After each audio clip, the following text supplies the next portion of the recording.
Good morning, everyone. It is Monday, middle of February, and time for Talkin Sports. Today we're talking Otter boys swimming and diving, and we are joined by head coach Tom Uvaas of the Central Lakes Conference champion Otters. Good morning, Tom. Good morning, Craig. Well, a great way to finish out that Central Lakes Conference season. Not only did you have a perfect dual meet season to guarantee yourself a share of the CLC title, but you went into the always tough conference meet and came out in the first place, so you are the outright champions. How did the Otters do it on Saturday, Tom, against this stiff competition? Well, hands off to the whole team. They actually swam and dove a fantastic meet, and so well deserved. You know, I mean, we're the smallest team going in that conference championship, and it's a meet that you have to have the depth involved, and we performed great. You know, we had a number of swims where we had 3 in the top 8, and our relays were flawless, and that's how you do it. And so well deserved. This team trained hard all season, has done a marvelous job in the dual meet, and really deserved the outright championship. I'm very proud of them. Well, and you started out with a second place finish in that 200 medley relay to Sartell. It must have been quite a race.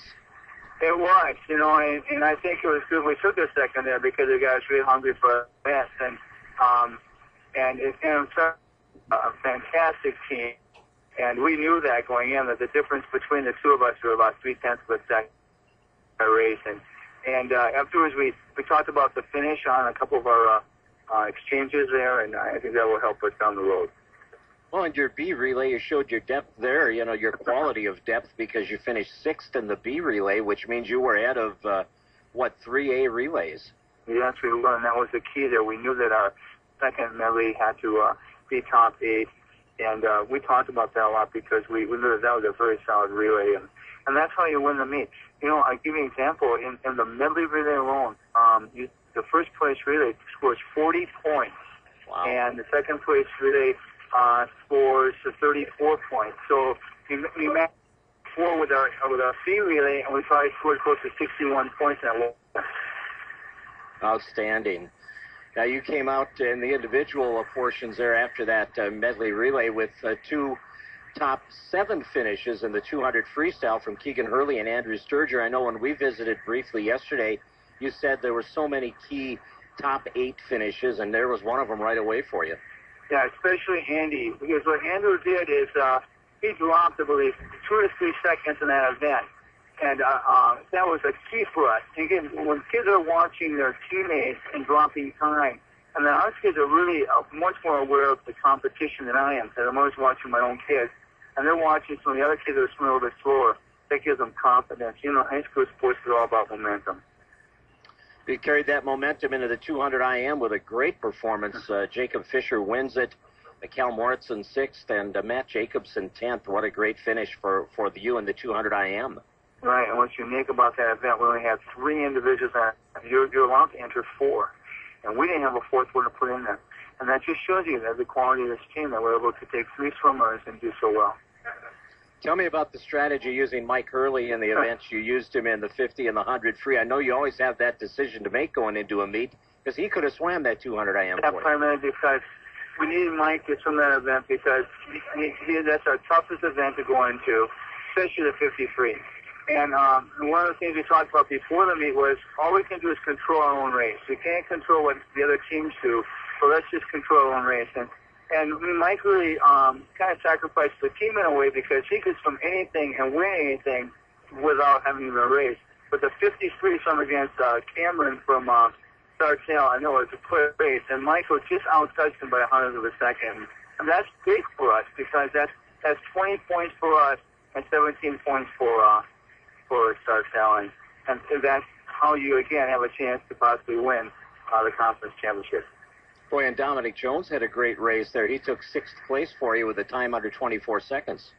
He did a fantastic job, especially in the relays. Has really come on as a very polished swimmer. Dominic was out for, I believe it was 3 or 4 days with the flu the week before that, and so to have him come back and swim so sharp is very impressive. Joe Kitzman led 3 guys in the 100 fly who finished in the top 8 for you. He is an amazing swimmer, and he's smooth in the water and just like silk. and we call it like kind of poetry in action. It really is quite amazing. And you see him underwater, his awesome kick, and how he swam such a great race against that young man from Alexandria, and very proud of his performance. And Andrew Sturger was third in that event, so Andrew really had a great day for you. He really did. And the 4 and free relay, he had like a 50-foot or something like that. So, yeah, he really shined, and he's growing in confidence now, and he's really becoming his own swimmer. How about Matt Jacobson took an 8th for you in that event, Tom? Matthew is swimming fantastic, and that's a key, and Matthew is such a key component to our whole season because you don't get it done by just a first place or a second place. And the thing about Matthew I like is he's very intelligent. He takes his tennis training and puts it in the pool and really completes his turn. So Matthew's just about ready to have a nice breakout swim, especially for section. The 100 free, always such a competitive event, and Mike Hurley won that, but Jacob Fisher took a 3rd for you, and more good points scored there. Yes, and the thing about Michael that's fun to watch is his 3rd turn. He does a super triple dolphin off that wall, and I think people in the stands, they see that and say, oh my, how did he do that? And it's just really he's been working to get a little bit stronger, but that was Keegan Hurley took 2nd in the 500 free. This sophomore from Alexandria won the event by over almost 10 seconds. He must be pretty good. He really has. And Alex is really psyched for this meet because they, coming in, were 2 points behind us. They only lost 1 dual meet, and if they would have captured the title, then we would have been co-champions.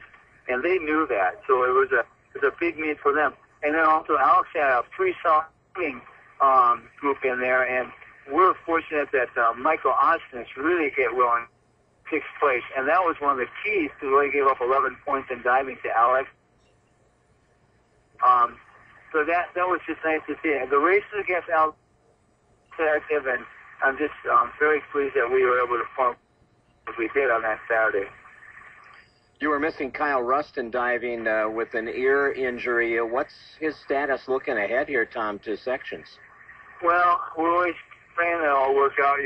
He's had a great season. I know it's hard for him, but we just take one day at a time, and we're hoping that possibly he'll get back and be able to perform. But it might be the end of the season for him at least for this year, and hopefully he'll retool and get ready for next year. And we hope to have another great career in diving. Let's finish up by talking about the last few events here. That 200 freestyle relay. You finished 3rd. Pretty competitive race, isn't it?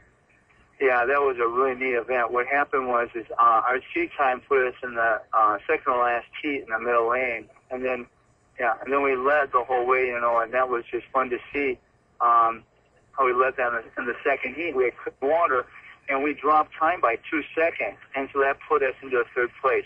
We were seeing that event about 9th or 10th, I think, and so to move from 10th place to 3rd place was huge. And this is still early in the meet, and this is where we're trying to capture points, and again, it was just great. How about the backstroke, the 100 backstroke? You had good performances, couple of top 8s there again. Yeah, and just shows the balance of our team.